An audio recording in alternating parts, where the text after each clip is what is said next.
صل على فاطمة وأبيها وبعلها وبنيها. ضروری ہے کہ امام جمعہ خطبہ پڑھتے وقت کھڑا ہو. امام جمعہ کا کھڑا ہونا ضروری ہے.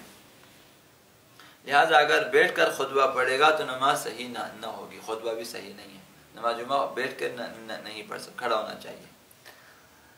اب لہذا جو شخص بیٹھ کے خطبے دینا چاہے وہ اس کے لیے اب وہ صحیح نہیں کہ وہ نماز جمعہ پڑھائے.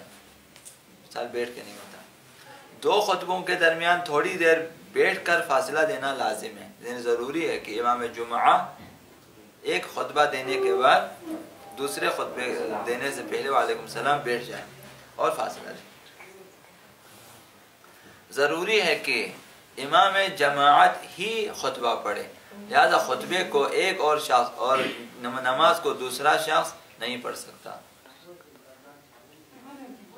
ایسا نہیں کہ ہم تقسیم کریں کہ ایک شخص آپ نماز جمعہ پڑھائیں، میں جو کہ مثلا خطبے دیا کروں گا. ایسا نہیں ہے. جو امام جمعہ ہوگا، امام جماعت جمعہ نماز پڑھانا ہے جس نے وہی شخص خطبہ دے گا. یہ بھی ضروری ہے.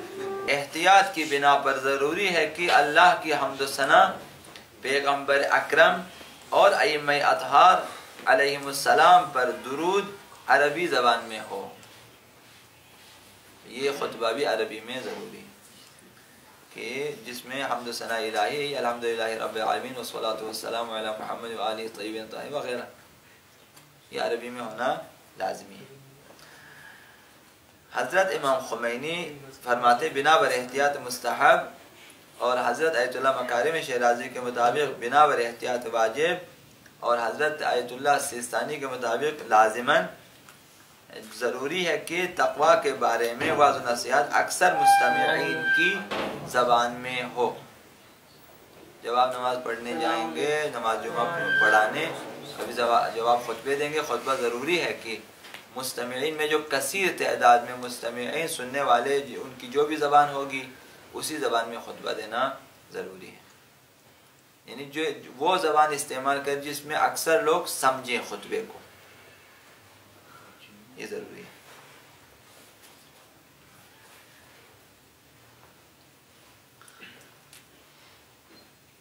اب یہ دوسری شرط تھی، عرض کیا کہ دو خطبے ہونے چاہیے اور اس کے مسائل عرض کیے. تیسری شرط نماز جمعہ کی دو نمازوں کے درمیان ایک فرسخ سے جو ہے کم فاصلہ نہ ہو. دو نماز جمعہ مثلا برودی اور یہاں شہر کوئٹہ میں، ان دونوں کے درمیان کم از کم ایک فرسخ فاصلہ ہونا چاہیے. اگر اس سے کم ہو تو نماز جمعہ صحیح نہیں ہے. اگر ایک اور نماز جمعہ ایک فرسخ سے کم فاصلے پر قائم ہو، مثلا یہاں پہ ایک نماز جمعہ ہوتی ہے، ابھی چھاونی کے اطراف میں مثلا اس طرح ہم علمدار روڈ پہ آ جائیں، ایک اور نماز جمعہ قائم کریں، مثلا دو نماز جمعہ، تو اگر فاصلہ ایک فرسخ سے کم ہو اور دو نمازیں بیک وقت شروع ہوں تو دونوں باطل ہوں گی. ایک ہی وقت میں دونوں نے شروع کیا نماز جمعہ جبکہ فاصلہ ایک فرسخ سے کم ہے تو دونوں باطل ہیں. اور اگر ایک نماز دوسری سے پہلے شروع ہو تو خواہ تکبیرۃ احرام کی حد کیوں نہ ہو تو وہ پہلی نماز صحیح ہوگی، دوسری باطل ہوگی. مثلا ایک تکبیرۃ اللہ اکبر انہوں نے پہلے کی ہے، انہوں نے بعد میں، جنہوں نے بعد میں تکبیر پڑھی وہ باطل ہیں. لہذا ایک فرسخ سے کم فاصلے پر نمازیں صحیح نہیں ہیں. اگرچہ نماز جمعہ میں شرکت لازمی ہو تو بھی چند افراد پر نماز میں شرکت واجب نہیں ہے.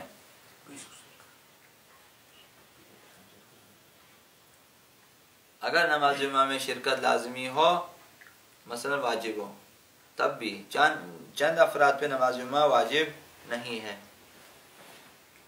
نمبر ایک، عورت، خواتین کے لیے نماز جمعہ واجبی نہیں ہے، شرکت کر سکتی ہیں لیکن واجب نہیں ہے. دو، غلام، غلاموں کے لیے واجب نہیں ہے. نمبر تین، مسافر یعنی وہ مسافر جن کی نماز قصر ہے، 4 رکعت نماز قصر ہے.